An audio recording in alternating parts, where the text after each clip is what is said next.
आदाब, मेरा नाम डॉक्टर सुवर्चला है। मैं जीवा फर्टिलिटी सेंटर्स में साइंटिफिक डायरेक्टर हूँ। आज हम लेट्रोजोल नामक टैबलेट के बारे में बात करेंगे। बहुत बार जब आप इनफर्टिलिटी ट्रीटमेंट के लिए जाते हो, लेट्रोजोल नामक टैबलेट दिया जाता है। ये कैसे काम करता है और किन पेशेंट्स में ये असर दिखाता है, कैसे लेना चाहिए ये टैबलेट, इसके बारे में मैं बताऊंगी। सबसे पहली बात, अपने आप मत लीजिए, ये वीडियो देखकर भी अपने आप मत लीजिए। आपको गायनोकोलॉजिस्ट के पास, फर्टिलिटी स्पेशलिस्ट के पास जाना चाहिए, जो आपके टेस्ट करके, जो आपको स्कैन करके ही ये निर्धारित करेंगे कि कितना डोज देना चाहिए और कब से कब तक देना चाहिए। ये मैं आपके लिए सिर्फ इंफॉर्मेशन के लिए बना रही हूँ वीडियो।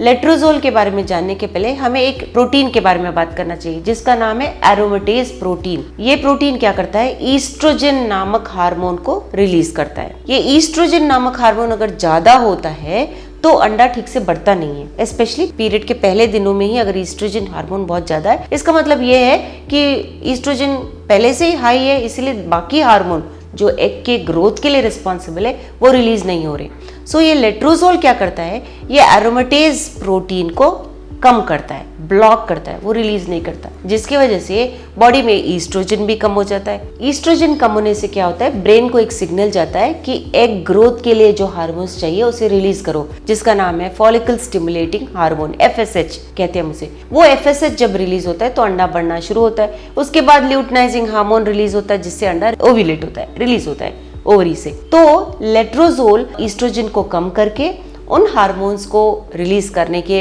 लिए मददगार होता है, जो एग के ग्रोथ के लिए, रिलीज के लिए बहुत सहायक होते हैं। लेट्रोजोल किन पेशेंट्स में दिया जाता है? आप थोड़ा बहुत तो समझ गए होंगे। जिनके एग्स रिलीज नहीं हो रहे हैं, जिनके PCOS होता है, जिनके एनओव्यूलेशन कहते हैं, जिसके एग्स रिलीज नहीं हो रहे या इरेगुलर रिलीज हो रहे हैं। PCOS पेशेंट्स में लेट्रोजोल बहुत अच्छा काम करता है। एक और दवाई है जिसका नाम है क्लोमिफेन सिट्रेट। वो उन लोगों में असर दिखाता है जिनमें ओवेरियन रिजर्व कम है, ईस्ट्रोजन की मात्रा में कोई कमी नहीं है, ईस्ट्रोजन ऑलरेडी बहुत कम है इन लोगों में, उनमें क्लोमिफेन सिट्रेट अच्छा काम करता है। बट हम चूंकि लेट्रोजोल की बात कर रहे हैं, वो PCOS पेशेंट्स में, एनओवुलेटरी पेशेंट्स में बहुत अच्छा काम करता है। अक्सर ये गोली तीसरे दिन, पीरियड के तीसरे दिन से 7वें दिन तक दिया जाता है, या 5वें दिन से 9वें दिन तक दिया जाता है। ये 5 दिन तक दिया जाता है, दिन में एक ही बार लेना होता है। लेकिन अपने आप मत लीजिए, आप गायनेकोलॉजिस्ट से मिलिए, क्योंकि ये डोज देने के बाद वो स्कैन करते हैं देखने के लिए कि ग्रोथ ठीक से हो रहा है या नहीं, और क्या रिलीज करने के लिए कुछ और चाहिए, क्योंकि अगर अंडा बढ़ रहा है तो वो काफी नहीं है, उसे रिलीज भी करना है। कभी कभी वो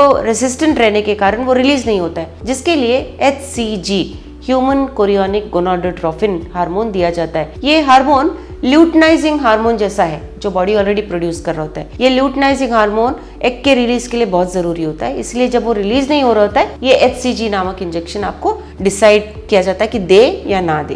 अपने आप ये गोली मत लीजिए, गायनेकोलॉजिस्ट से संपर्क करके कितने डोज में आपका अंडा बढ़ेगा वो डिसाइड करके देते हैं। इसके बारे में और जानकारी के लिए, या आप कोशिश कर रहे हैं कि लेट्रोजोल से प्रेग्नेंट हो, टैबलेट से ही प्रेग्नेंट हो, या नेचुरली इंटरकोर्स के द्वारा, या IUI, इंट्रा यूट्राइन इंसेमिनेशन करा के लेट्रोजोल के साथ आप IUI भी प्लान कर सकते हैं। तो इन ट्रीटमेंट ऑप्शंस के बारे में अगर आप सोच रहे हो तो अवश्य जीवा फर्टिलिटी सेंटर्स आइए। धन्यवाद। हमने इस वीडियो बनाने के लिए बहुत मुशक्कत की है। मेहरबानी करके हमें लाइक और सब्सक्राइब जरूर कीजिएगा। शुक्रिया।